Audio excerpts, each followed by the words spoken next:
Madame, Monsieur, bonsoir. Vous êtes sur Al24 News. Vous regardez Cap sur l'Afrique, votre rendez-vous hebdomadaire avec les questions africaines.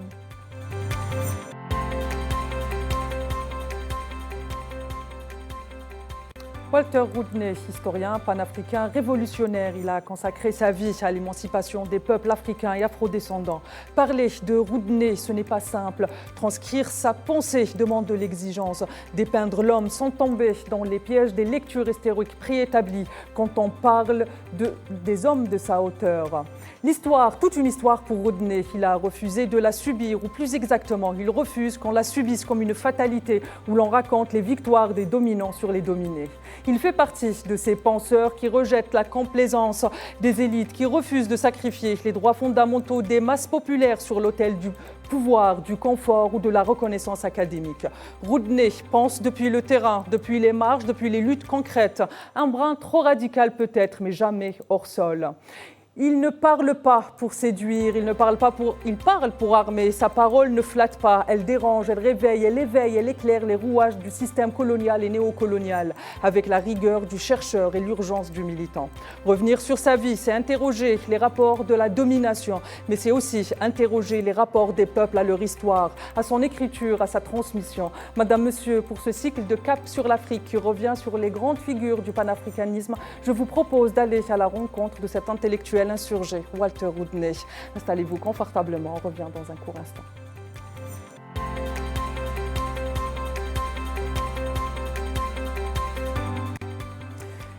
Et pour explorer cette trajectoire, cet héritage, j'ai le plaisir et l'honneur d'accueillir un invité qui travaille. Donc le travail s'inscrit aussi dans cette exigence critique. Historien, spécialiste des pensées décoloniales et des mouvements panafricains, il interroge les rapports entre le savoir, pouvoir et lutte sociale et à travers le temps. Hamzat Boukhari, bonsoir, merci d'être avec nous.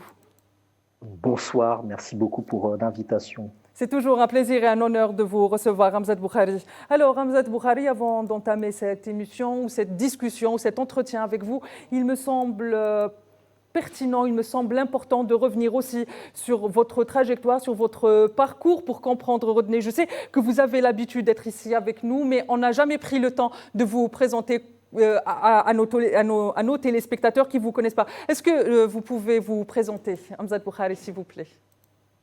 Oui, très rapidement, je suis né au Bénin, d'une mère martiniquaise.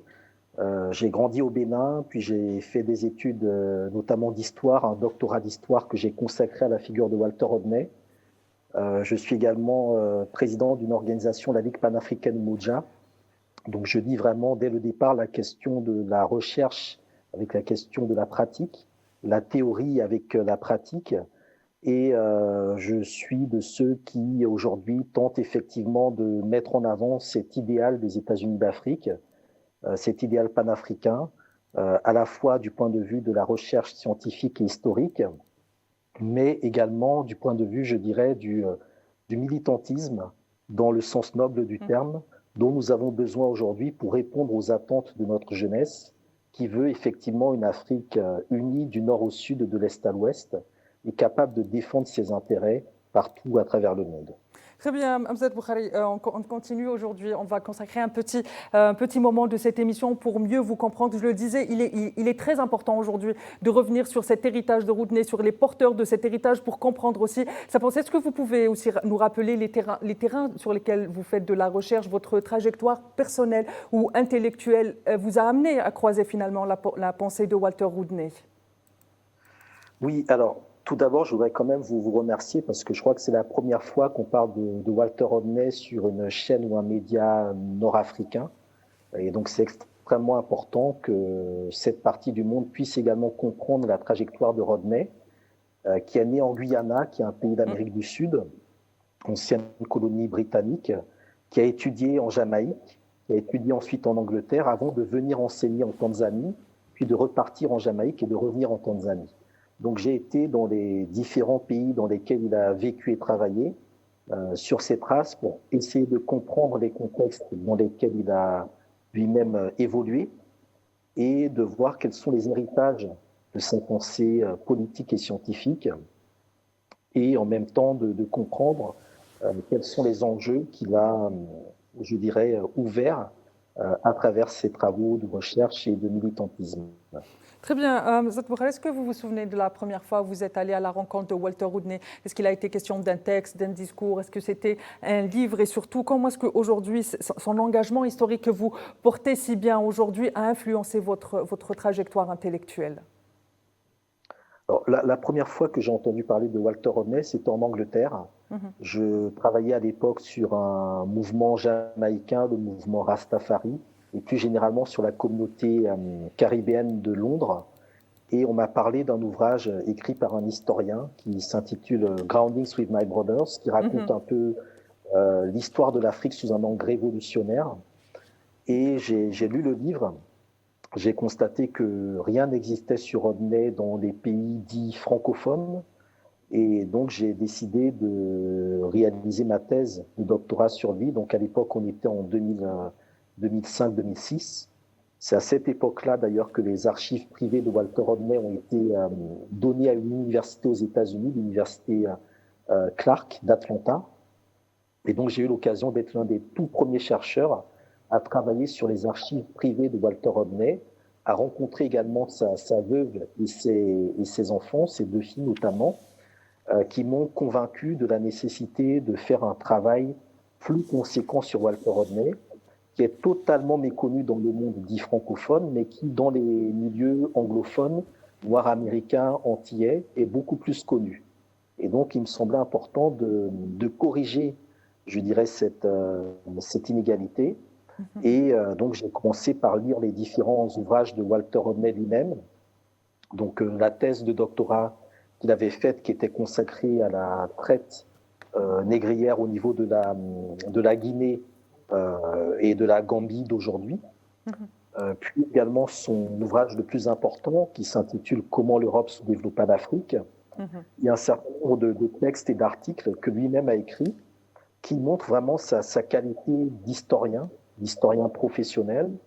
Et au fur et à mesure que je découvrais l'œuvre intellectuelle de Rodney, j'étais confronté à l'engagement qu'il a eu dans les années 60-70 avec un certain nombre de mouvements de libération qui s'inscrivaient un peu dans la continuité des Frantz Fanon, des Malcolm X et de beaucoup d'autres personnages de cette époque-là.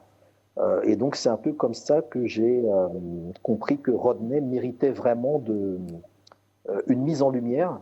Et aujourd'hui, 15 ans après la soutenance du doctorat que j'ai pu faire à l'époque, je suis ravi de constater que de plus en plus de monde, de jeunes, s'intéressent à la figure de Rodney, font des émissions, des débats, des clubs de lecture autour de son œuvre, et montrent aussi l'actualité très importante de sa pensée, parce que nous parlons d'un historien qui a été assassiné en 1980, donc il y a déjà 45 ans, mais qui reste, comme les Fanon, comme les Lumumba, comme beaucoup de personnes, extrêmement contemporain et actuel par rapport au débat du monde d'aujourd'hui. Très bien, Hamzat Boukhari. Avant de plonger avec vous dans la pensée de Walter Rodney, je vous propose ce sujet signé Amina Berkane pour Cap sur l'Afrique.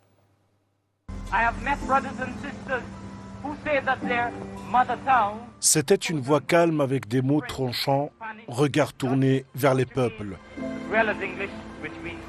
Walter Rodney, c'est d'abord une silhouette droite, celle d'un homme qui croyait que l'histoire devait se mettre au service des opprimés. Né en 1942 en Guyane britannique, il grandit dans un monde colonial, structuré par l'injustice. Très tôt, il comprend que l'histoire qu'on lui a enseignée n'est pas la sienne. Formé à l'Université des Indes occidentales, puis à Londres, il devient historien. Mais pas de ceux qui se contentent d'écrire pour les bibliothèques. Rodney écrit pour celles et ceux qu'on empêche de lire, de comprendre, de décider. Son engagement l'a mené en Tanzanie, puis en Jamaïque où il a enseigné à l'université. Trop engagé, trop radical, il est interdit d'entrer en 1968. Ce sera l'étincelle. Les Rodney Riots éclatent à Kingston. Il devient une figure centrale des luttes noires de la diaspora à l'Afrique continentale. En 1972, il publie How Europe Underdeveloped Africa, un livre coup de poing qui démontre pièce par pièce le mythe d'une Afrique restée en arrière. Rodney prouve que l'Afrique a été méthodiquement empêchée de se développer. C'est un cri, mais aussi un outil. Walter Rodney, c'était une pensée en action, un intellectuel qui ne séparait jamais le savoir de la rue, la théorie de la vie. Son engagement politique en Guyane lui a coûté la vie le 13 juin 1980. Il est assassiné à 38 ans dans un attentat.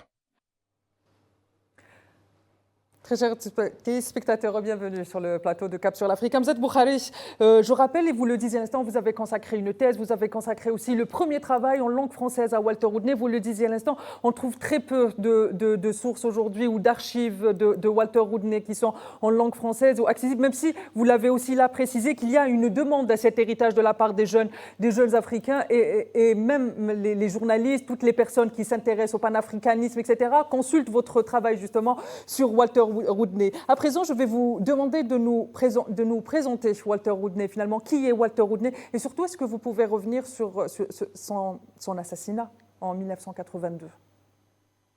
Oui, alors Walter Rodney, donc ça a été un peu indiqué dans le reportage, hein, c'est un historien né en Guyana qui décide d'étudier l'histoire de l'Afrique. Donc c'est très important parce qu'à l'époque, on est au début des années 60. Et l'histoire de l'Afrique est encore écrite de manière très coloniale. Et donc, lui, depuis la perspective de la Caraïbe, depuis les Antilles, décide de changer ce narratif en s'intéressant notamment aux archives coloniales qui étaient au Portugal, en Espagne et en Italie. Et dans les années 60, le Portugal et l'Espagne étaient des dictatures. Il fait le lien entre le nationalisme et les dictatures européennes et le système colonial de l'époque, avec les régimes de Franco et de Salazar. Et il fait aussi le lien à cette époque-là avec les révolutions. Il est marqué par la révolution cubaine. Il visite Cuba, il rencontre même Fidel Castro. Il est marqué par les révolutions au niveau de l'Algérie et d'un certain nombre de pays africains, par le Black Power des années 60. Et il comprend en fait que l'histoire doit s'inscrire dans la dynamique des révolutions des années 60. On ne peut plus écrire une histoire qui soit statique, qui soit uniquement centrée sur les dominants, mais il faut que les peuples puissent entrer de plein pied dans l'histoire. Et donc, il va toujours mettre l'histoire au service des peuples, ce qui est très important parce qu'il va lui-même fréquenter les plus grandes universités dans sa formation, mais en ayant toujours le souci de rendre l'histoire intelligible auprès des masses. Et c'est cet engagement-là qui va ensuite le mener donc, en Tanzanie, hein, où il va créer les premiers cours d'histoire de la diaspora africaine. Il va également se rapprocher des mouvements de libération qui étaient basés à l'époque à Dar es Salaam. Et lorsqu'en 68, il revient en Jamaïque, il décide d'enseigner l'histoire de l'Afrique. Il défend l'identité africaine de la Jamaïque, ce qui lui vaut d'être accusé d'être en lien avec les révolutionnaires noirs américains et le mouvement castriste de Fidel Castro. Donc il est expulsé de Jamaïque, ce qui déclenche les fameuses émeutes Rodney en 68, les plus grandes émeutes de l'histoire de la Caraïbe. Et quand il arrive en Tanzanie, il va passer 5 ans en Tanzanie, où il va écrire de nombreux ouvrages et articles extrêmement importants.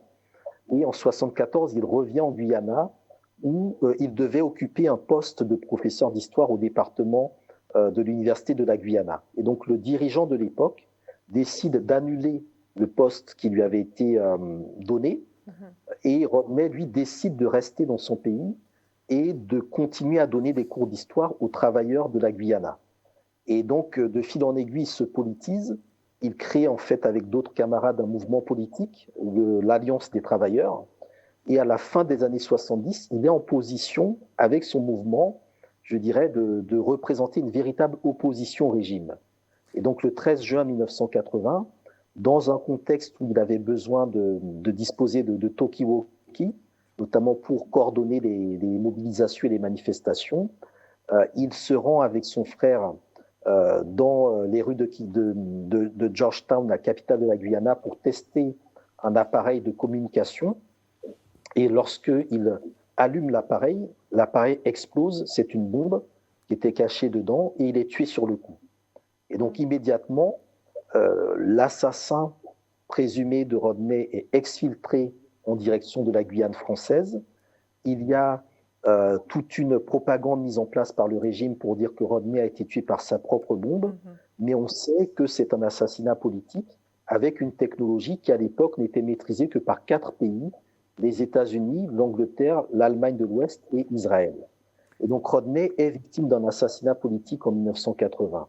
C'est extrêmement important de comprendre que son histoire, l'histoire qu'il a écrite, était une histoire qui dérangeait vraiment le système capitaliste.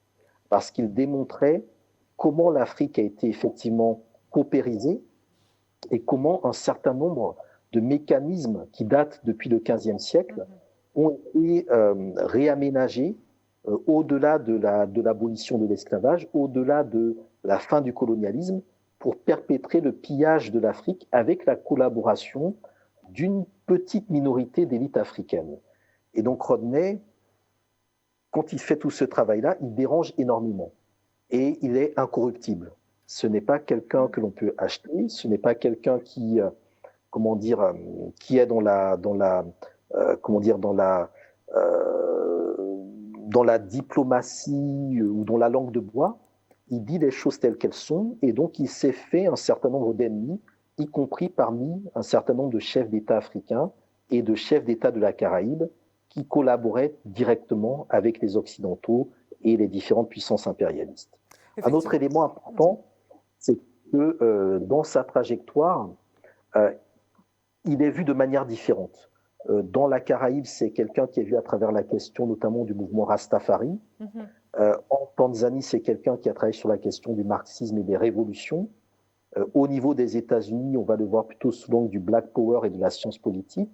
Et en Guyana, c'est vraiment un opposant politique au régime. Et donc, il y a différentes figures de Rodney selon le lieu où on regarde l'impact qu'il a eu. Et c'est ça, je pense, qui lui donne une dimension extrêmement importante parce que c'était un historien, mais qui dialoguait avec des économistes, avec des anthropologues, avec des sociologues et avec également des politistes. C'est-à-dire qu'il brisait un peu les frontières disciplinaires, chose qui est extrêmement importante si on veut trouver des solutions au continent africain.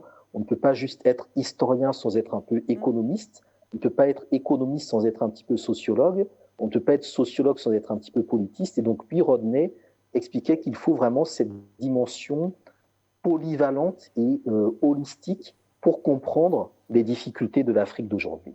Très bien, Mzad Boukhari, vous avez parlé justement de cette fameuse technologie qui était maîtrisée que par 4 pays.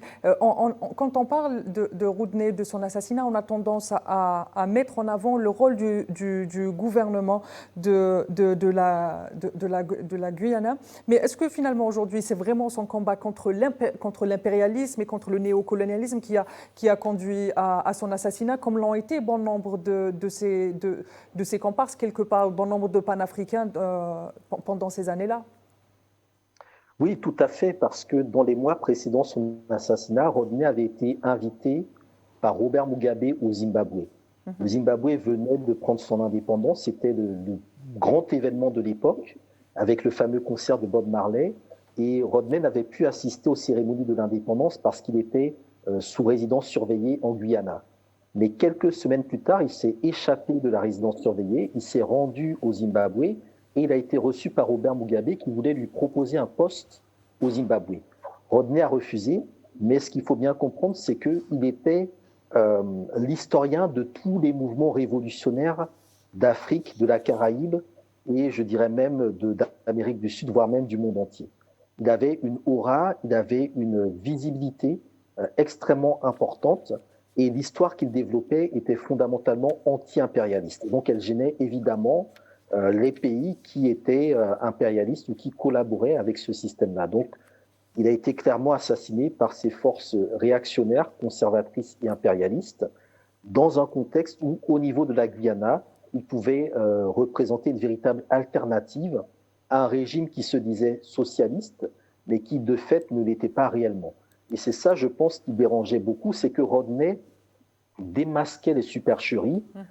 Il a écrit un article en 1974 dans lequel il s'attaque à des dirigeants africains dont il cite les noms de manière très précise, dont il dénonce en fait l'usurpation du panafricanisme, dont il dénonce également le suprémacisme du point de vue de l'utilisation de la négritude.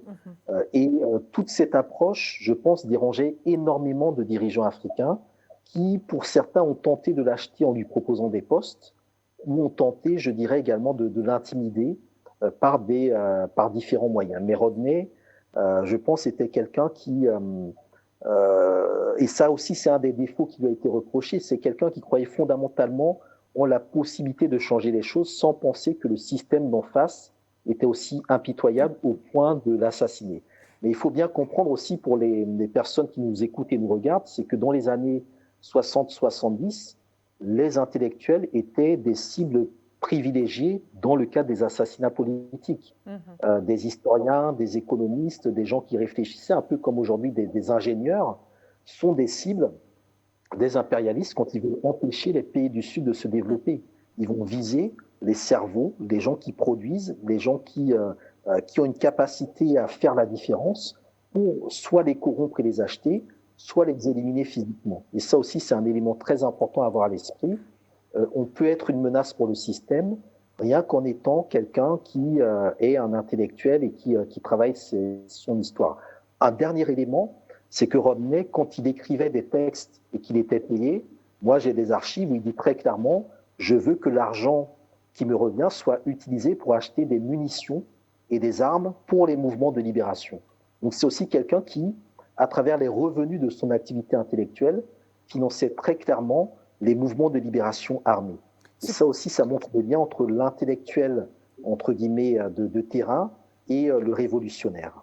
Ce qui lui a qualifié, je rappelle ce qui lui a qualifié le surnom d'insurgé, d'intellectuel insurgé ou encore d'historien radical. Hamzat Boukhari, avant de conclure la première partie de cette émission, aujourd'hui, vous qui connaissez justement bien les mouvements panafricains, vous qui avez consacré un ouvrage à Kwame Nkrumah, qui connaissait très bien France Fanon, qui avait consacré aussi un ouvrage à Walter Rodney au Mali, au Niger, et vous connaissez bien l'histoire de l'Afrique et du panafricanisme. Comment vous pouvez résumer, ou quelle est la comparaison n'est pas raison, mais quelle est la spécificité de Walter Rodney quand on le met dans le bain de l'ensemble des panafricains qu'on connaît?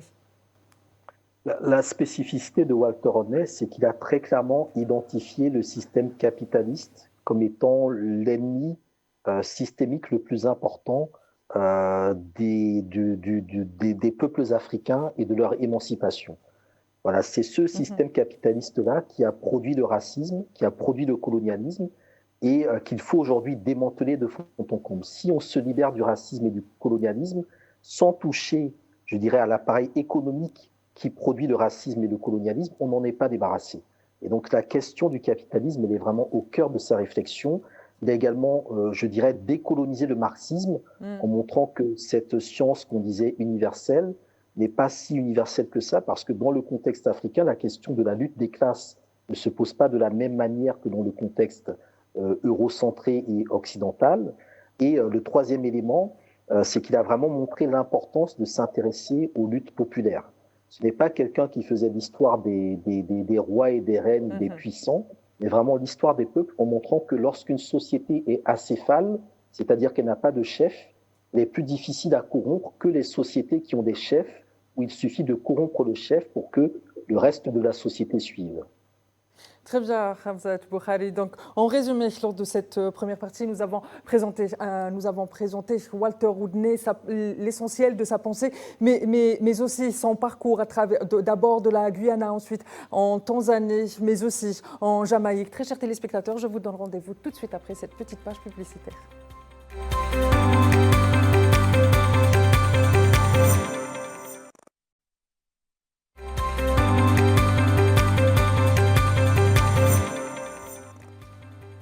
Très chers téléspectateurs, bienvenue sur le plateau de Cap sur l'Afrique qui s'intéresse ce soir à la figure historique du panafricanisme, une des plus importantes sans doute.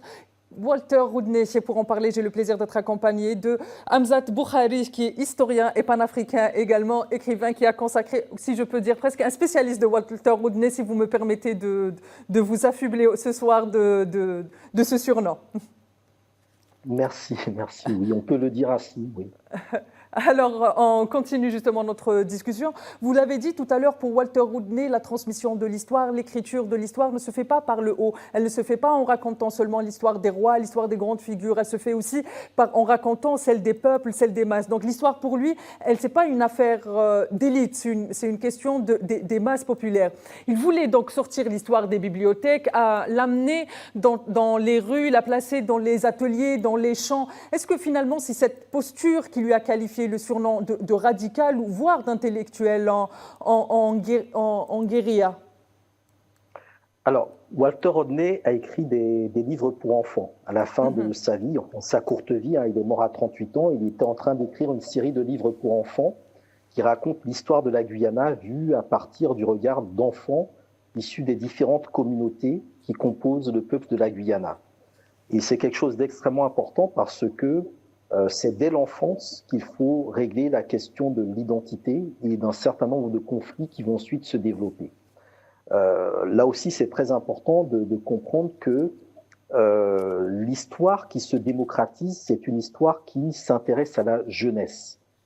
Lorsqu'il y a eu des révolutions, c'est parce qu'on a constaté que l'histoire du peuple n'était pas connue, on faisait l'histoire des rois et des reines, et que le peuple était un sujet absent des livres d'histoire. Et donc, quand Rodney est en Tanzanie, il fonde un cours d'histoire des révolutions où il enseigne l'histoire de la révolution américaine, britannique, française, haïtienne, mexicaine, russe et cubaine, et chinoise également, pour vraiment montrer que le processus révolutionnaire, c'est vraiment quelque chose qui est central dans la manière dont l'histoire se fait.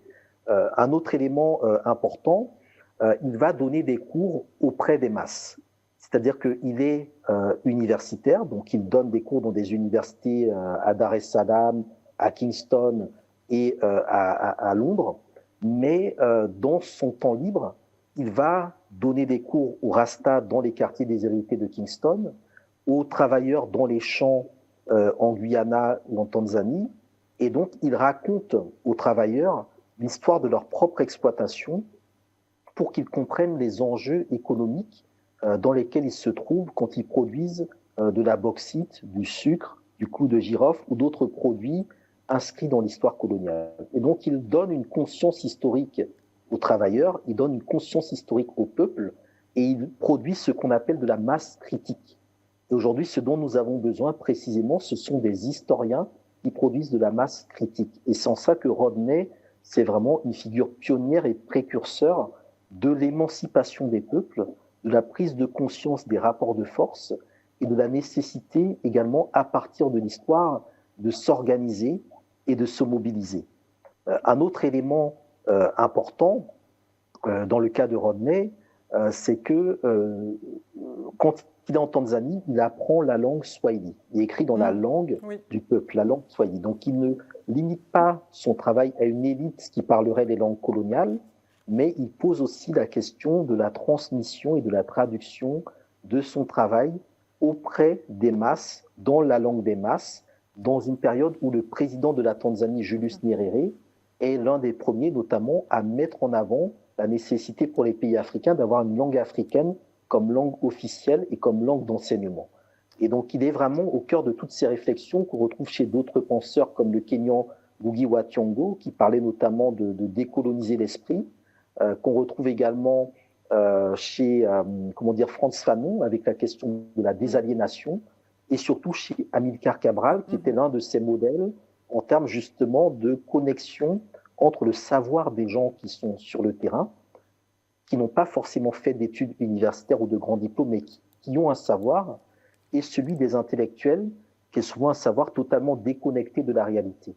Donc Rodney, lui, a eu, je dirais, cette capacité à lier, on va dire, le savoir de la vendeuse de beignets ou du marchand ambulant de t-shirts avec celui de grandes figures, puisqu'il a fréquenté aussi des ministres, des présidents africains, des révolutionnaires africains, comme en même temps le petit peuple.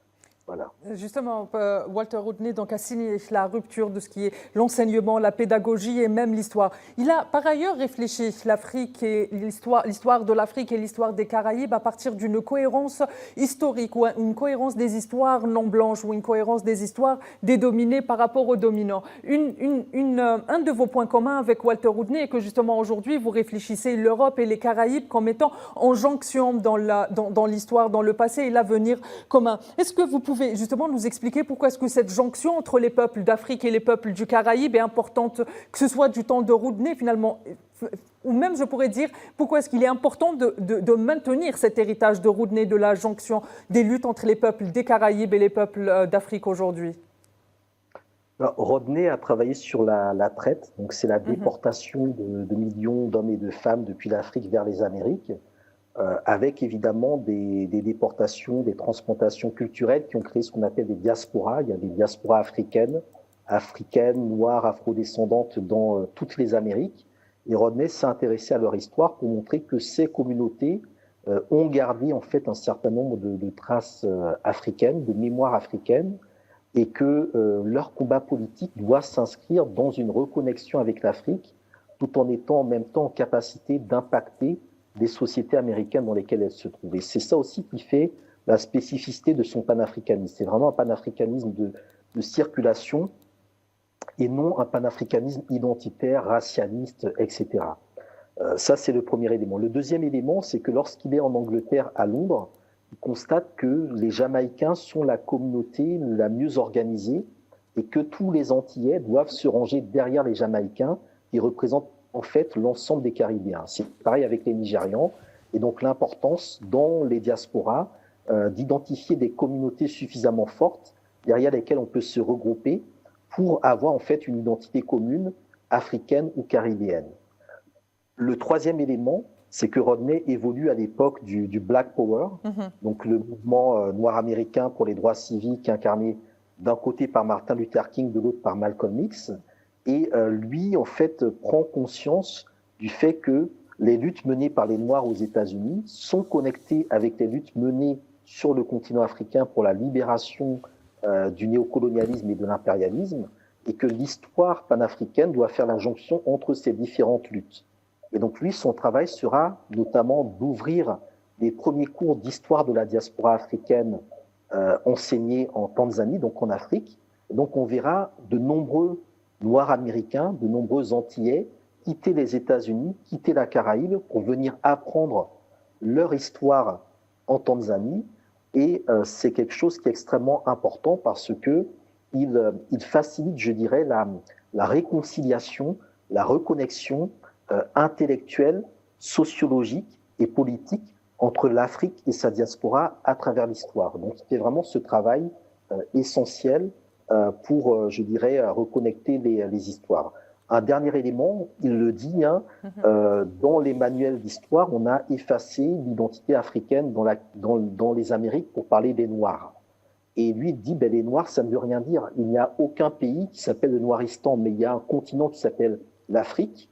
Et donc les personnes qui se disent comme Noirs et qui sont stigmatisées de ce fait-là doivent revendiquer leur identité africaine et se présenter comme des Africains de la Martinique, des Africains du Brésil, des Africains des États-Unis, et non pas comme simplement des Noirs américains, etc., etc. Donc il revalorise autrement l'identité africaine et montre aussi en quoi la question noire est surtout liée à la question du capitalisme qui a effacé les identités africaines d'origine du temps de l'esclavage pour déshumaniser les personnes à partir de leur couleur de peau, et que la lutte contre le capitalisme doit évidemment déboucher sur une déracialisation des rapports économiques et notamment des rapports de domination. Donc il y a un peu de tout ça dans son analyse, avec évidemment à chaque fois une remise en cause, je dirais, des interprétations eurocentrées, colonialistes et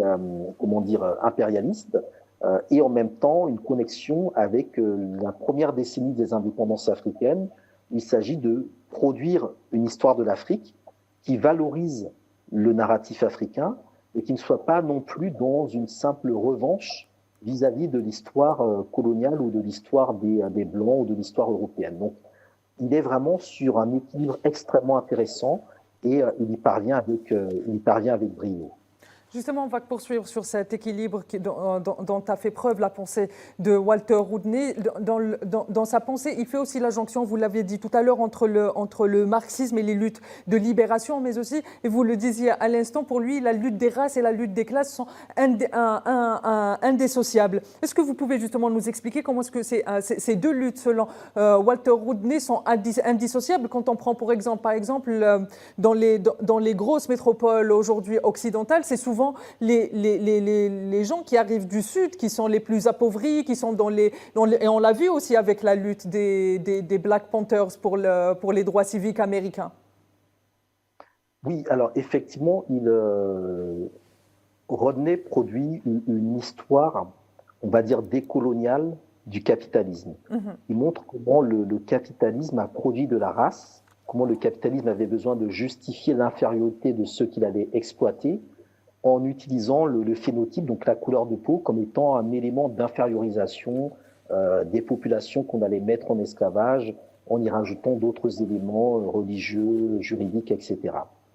Mais de fil en aiguille, le capitalisme produit aussi, parmi ces populations noires, des élites qui vont servir en fait de relais à la domination. Et dans la production des élites, à partir du moment où apparaît une bourgeoisie noire ou un capitalisme noir, la question de la race qui opposait simplement entre guillemets les noirs et les blancs ne tient plus parce qu'elle est traversée par des questions de classe. On voit des personnes qui peuvent être de la même couleur de peau que nous, mais défendre des intérêts de classe totalement opposés aux nôtres. Et donc il faut lier la question de la race à la question de la classe pour savoir quels sont les intérêts que ceux qui dirigent un pays défendent réellement. Et donc, c'est cette question qui l'amène à pointer la problématique du néocolonialisme et la manière dont les indépendances ont parfois simplement permis à des élites noires, africaines, caribéennes, de reproduire le même schéma de domination économique que du temps de la colonisation, parce que la question de la classe n'avait pas été posée dans ce contexte-là.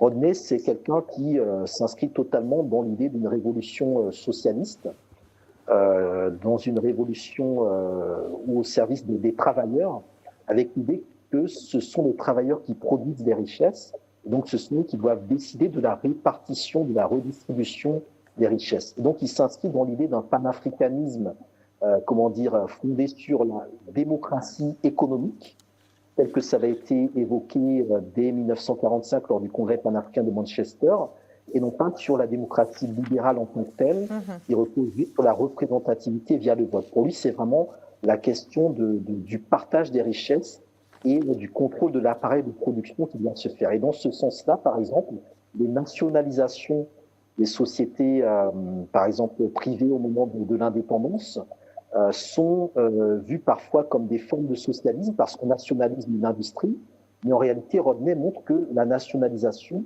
c'est aussi le moyen pour une bourgeoisie d'État de se constituer un capital en nationalisant des sociétés et en devenant, l'élite qui contrôle en fait le gâteau national.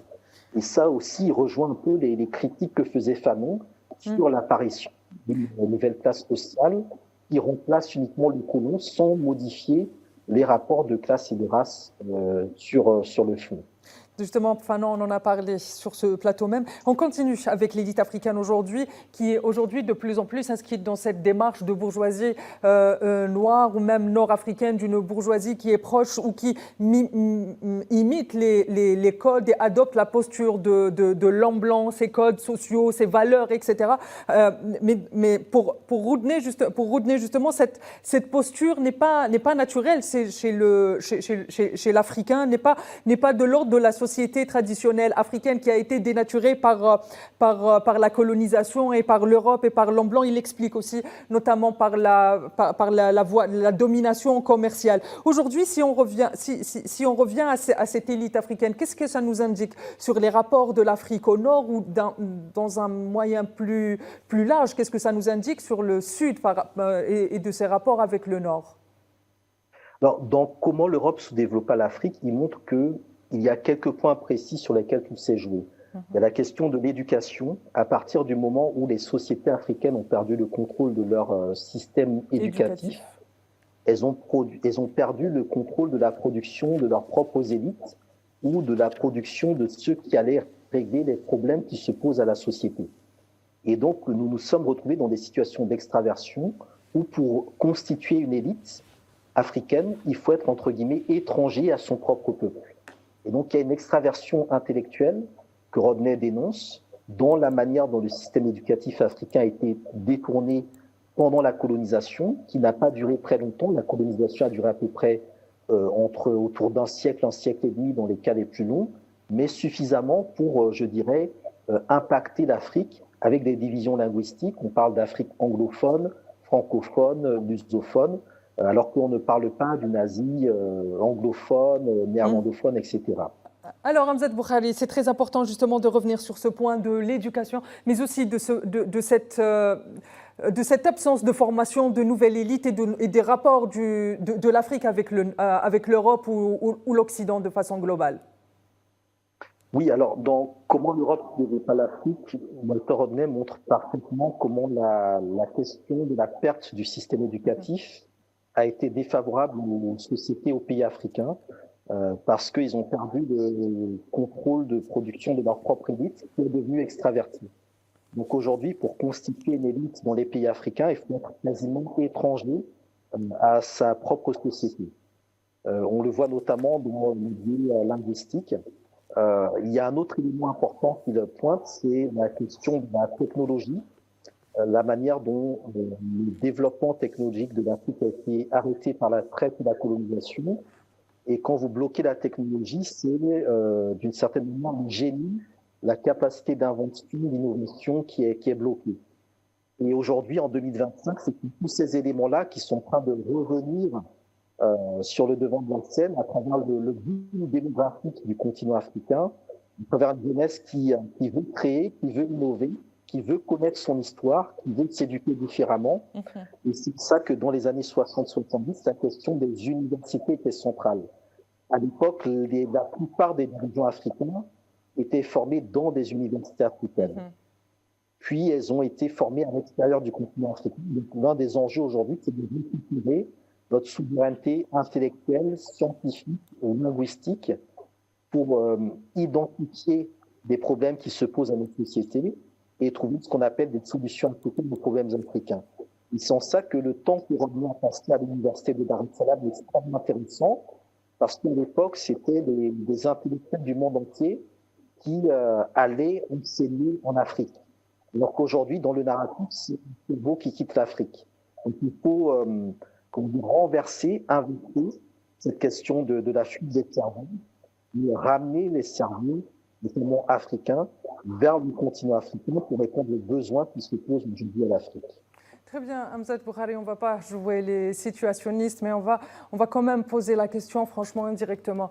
Si aujourd'hui, vous l'avez dit, aujourd'hui il y a un retour vers cet héritage de Walter Rodney au sein de la jeunesse africaine, mais si on s'imaginait que Walter Rodney était encore vivant aujourd'hui en 2025, nous sommes en août 2025, qu'est-ce qu'il nous dirait, lui qui a longtemps parlé ou salué la résilience des peuples, affirmant que les peuples étaient capables de supporter l'horreur? Qu'est-ce qu'il pourrait nous dire de la France-Afrique, des interventions étrangères, de la Palestine, des luttes des peuples aujourd'hui?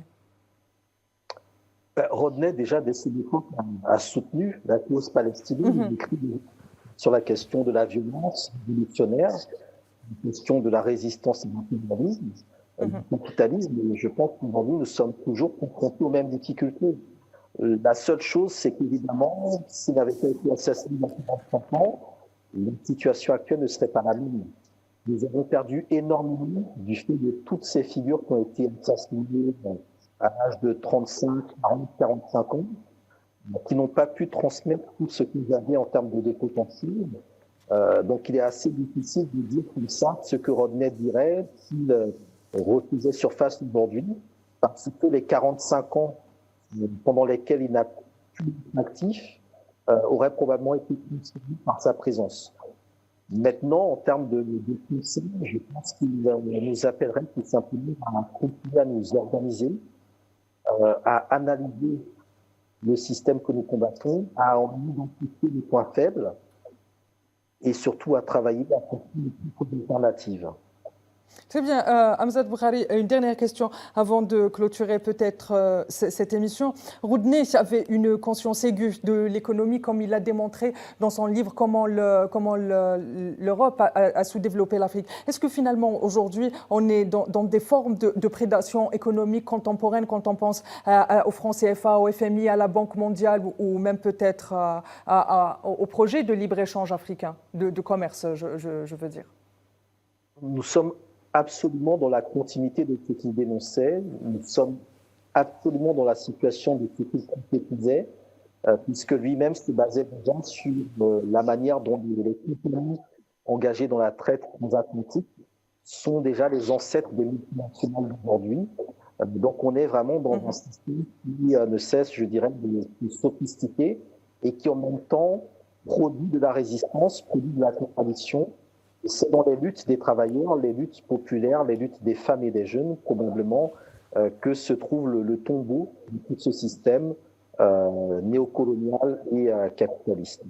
Hamzat Boukhari, une dernière question et vous m'excuserez de peut-être poser la question de façon aussi franche, une question personnelle. Est-ce qu'aujourd'hui, avec l'expérience que vous avez acquise sur le terrain, vous aussi, je rappelle que vous êtes beaucoup sur le terrain, vous enseignez aussi, vous avez fait énormément, vous avez consacré des livres à l'histoire du panafricanisme, vous avez préfacé des livres, vous êtes surtout et aussi un conférencier qui donne beaucoup de conférences à travers le monde. Est-ce qu'aujourd'hui, vous vous identifiez en tant qu'héritier de Walter Roudneh? Est-ce que vous revendiquez cet héritage aujourd'hui de Walter Roudneh, de Fanon, de Kwame Nkrumah, de l'ensemble de ces aînés qui ont marqué l'histoire de notre continent? Je revendique absolument cet héritage-là, dans le sens qu'il faut le transmettre, il faut le faire connaître, il faut le sauvegarder. Et que nous ne sommes pas des millions à faire ce travail-là. Donc, il est évident qu'il y a une responsabilité en tant qu'historien, en tant que panafricain, à faire en sorte que le plus grand nombre de personnes puissent découvrir Roudneh dans les meilleures conditions possibles, dans un contexte où on n'a plus que jamais besoin de clarté. Et l'intérêt de Roudneh, de Fanon, de Cabral, de toutes ces figures-là, c'est qu'ils avaient une certaine clarté idéologique et politique qu'on ne retrouve plus aujourd'hui dans une période de confusion générale autour du panafricanisme et des autres idéologies. Donc je revendique très clairement cette rigueur scientifique, cette intégrité politique et militante qui était celle de Roudneh ou de Cabral ou d'autres figures, tout en étant évidemment à une position, je dirais, plus modeste et plus humble par rapport à ce qu'eux ont pu faire à leur époque. Très bien, merci Hamzat Boukhari, merci de m'avoir accompagné ce soir. Je rappelle que vous êtes historien, écrivain, que vous avez consacré un livre à pas mal de figures panafricaines. Merci Hamzat. Merci à vous. Quant à vous, très chers téléspectateurs, vous l'aurez compris, l'héritage de Walter Roudneh, c'est aussi l'examen critique non seulement du monde, mais aussi de nous-mêmes. Il ne me reste plus qu'à vous souhaiter une excellente suite des programmes sur Al24 News et je vous donne rendez-vous très prochainement pour une nouvelle question africaine, peut-être même un nouveau portrait. D'ici là, n'oubliez pas, prenez soin de vous. Merci.